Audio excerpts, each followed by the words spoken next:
नमस्कार साथियों, DS academy में आप सभी का स्वागत है। मैं डॉक्टर सुदेश कांत तेजा आपके लिए आज की जो क्लास लेके आई हूँ नाटक विधा में।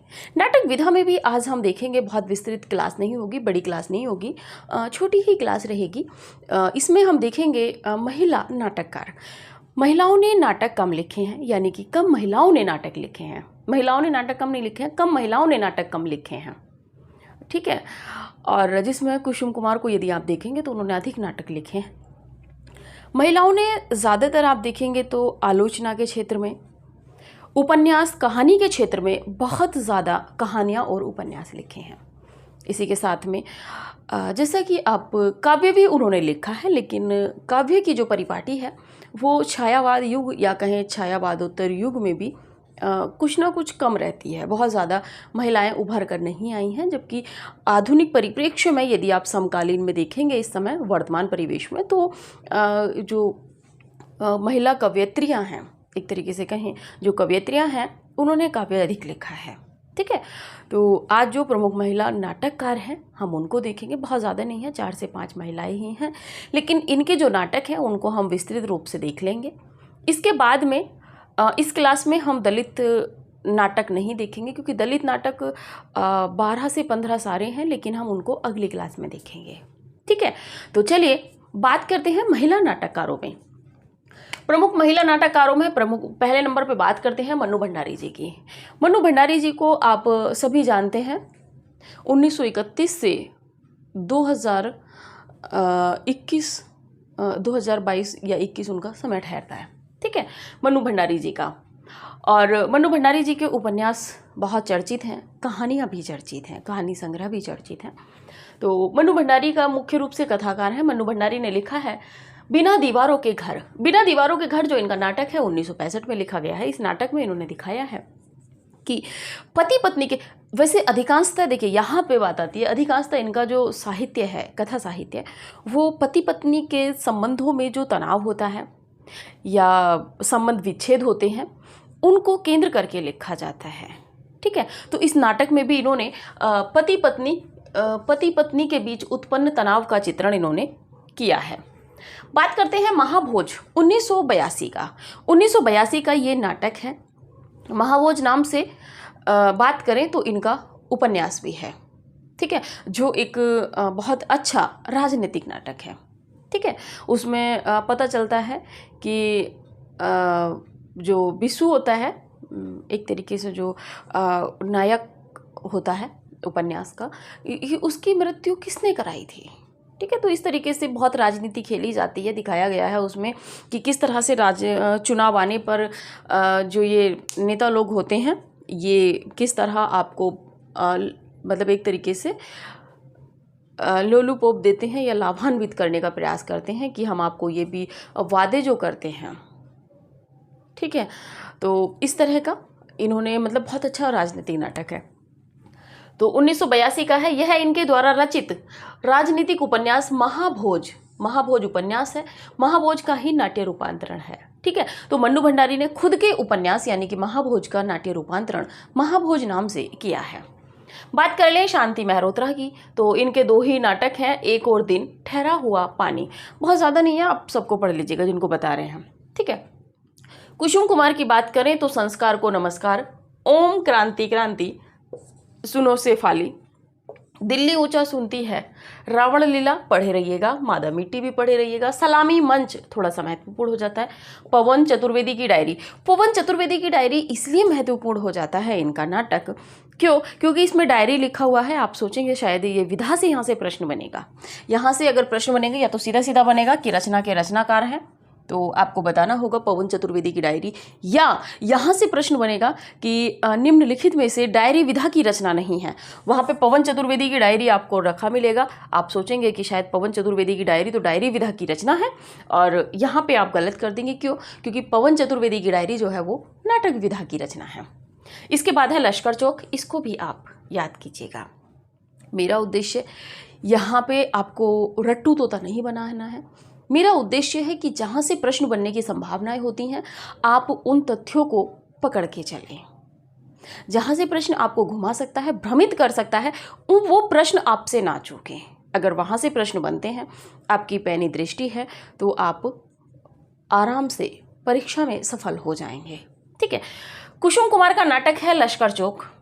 ये पांडे बेचन शर्मा उग्र की जो कहानी है खुदीराम का खुदीराम से प्रभावित है। प्रश्न बन सकता है, पांडे बेचन शर्मा उग्र की कहानी खुदीराम से प्रभावित निम्नलिखित में से नाटक है, तो वो नाटक है लश्कर चौक। ठीक है।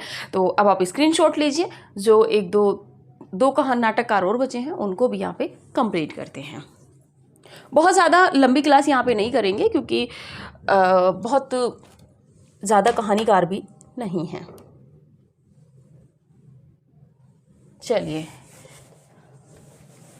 लेकिन देखिए जितना परीक्षा उपयोगी है वो चाहे 5 मिनट की क्लास हमें लानी पड़े, अलग से क्लास इसलिए लाते हैं कि सब मिक्स हो जाता है। अगर हम इसी में आपको गीति नाट्य दलित नाटककार पढ़ा दें तो आपका सब मिक्स हो जाएगा और आप कहेंगे मैम उस दिन महिला नाटककार पढ़ा रही थी, उसी में इस नाटक को पढ़ाई थी, इसका मतलब गीति नाट्य नहीं होगा, ये महिला नाटककार ही होगी किसी कोई रचनाकार। तो इसलिए आप भ्रमित ना हो। मृदुला गर्ग बात करें, मृदुला गर्ग की। मृदुला गर्ग का नाटक है एक और अजनबी।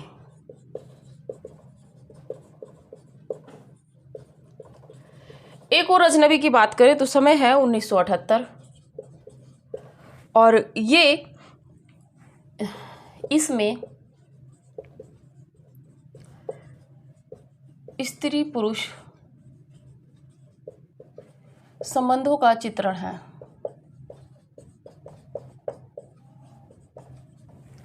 दूसरे नंबर पे बात करें तो जादू का कालीन, इन्हीं का नाटक है जादू का कालीन। जादू का कालीन जो नाटक है ये 1993 का है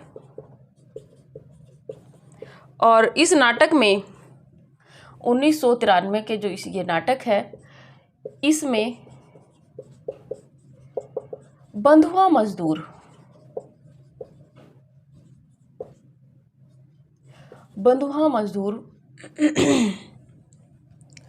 बच्चों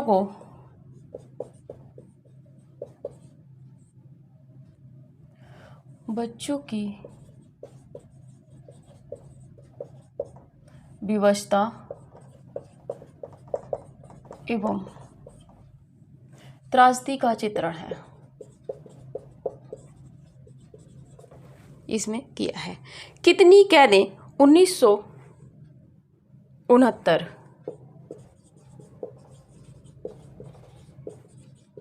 कितनी कैदें 1969।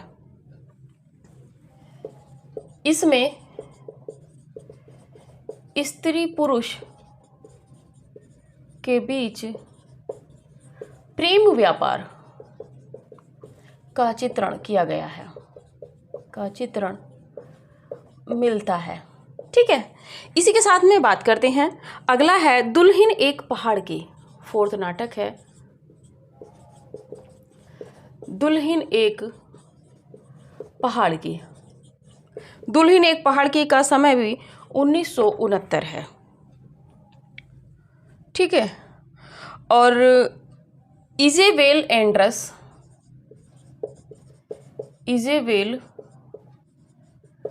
एंड्रस की एकांकी है क्या थी? Bright from the hills. Bright from the hills का अनुवाद। ठीक है। हिल्स का अनुवाद या हिल्स पर आधारित लिख लीजिए, हिल्स पर आधारित। वो इस पे ध्यान दीजिएगा अगर आपको कहीं पे नहीं समझ में आता है। ठीक है। बात कर लेते हैं, मृदुला गर्ग के 3 नाटक, और इसमें जो 3 नाटक हैं दुल्हन एक पहाड़ की,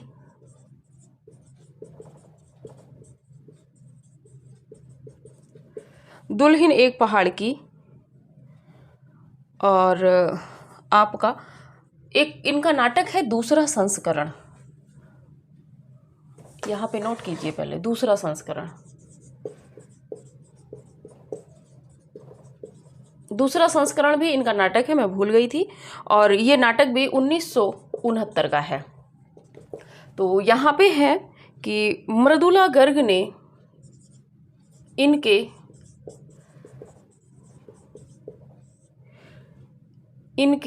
3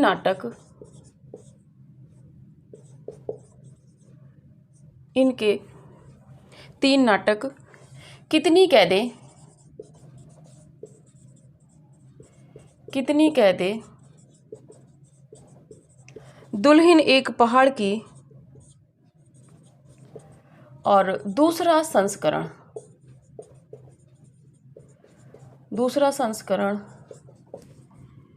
एक ही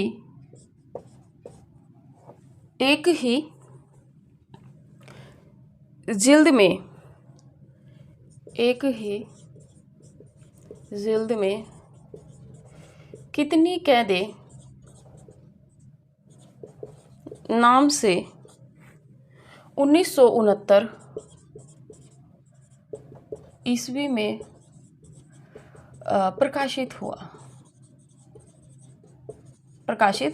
हुआ था। आगे बात कर लेते हैं मृणाल पांडे जी की।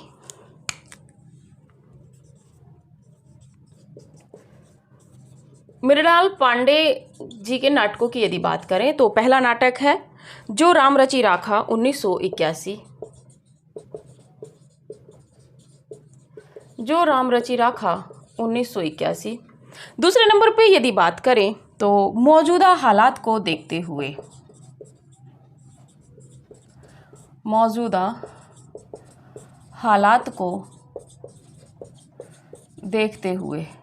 ठीक है, मौजूदा हालात को देखते हुए अगर इसकी बात करें तो 1979 का है।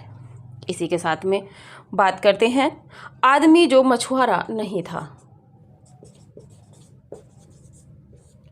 आदमी जो मछुआरा नहीं था 1983 का है। बात कर लें शोभा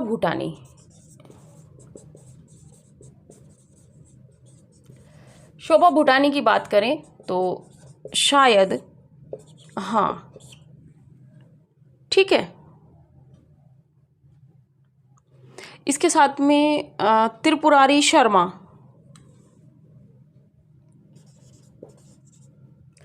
यहाँ पे गिरीश रस्तोगी लिखिए। गिरीश रस्तोगी की यदि बात कर लें तो इनका नाटक है असुरक्षित, और दूसरे नंबर पे है मुझे मत मारो।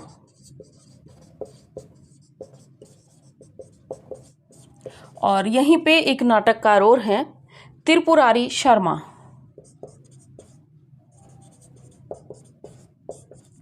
त्रिपुरारी शर्मा की यदि बात करें तो इनका नाटक है काठ की गाड़ी,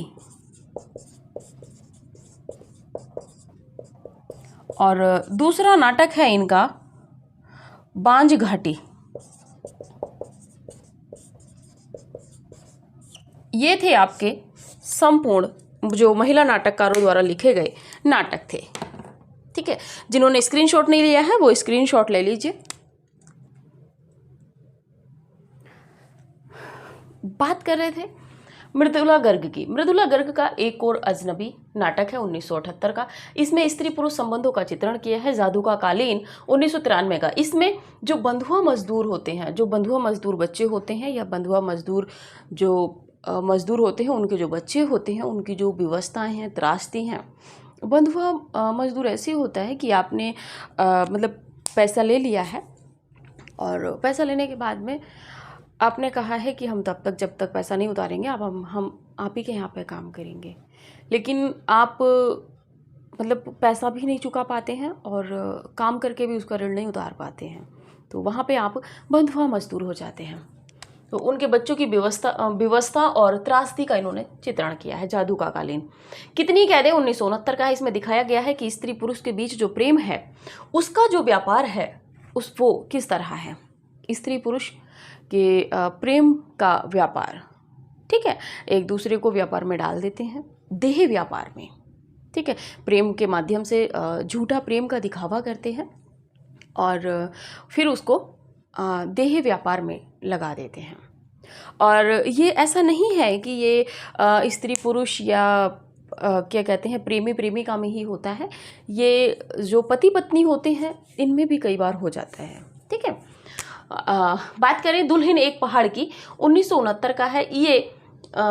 इजेबेल एंड्रस की एकांकी है, right from the hill, right from the hills का वो एक तरीके से उस पर आधारित है। दूसरा संस्करण 1969 का है। इनके 3 नाटक, कितनी कैदें, दुल्हन एक पहाड़ की, दूसरा संस्करण, और ये तीनों जो नाटक हैं इनके मृदुला गर्ग के, ये एक ही जिल्द में यानी कि एक ही कवर में।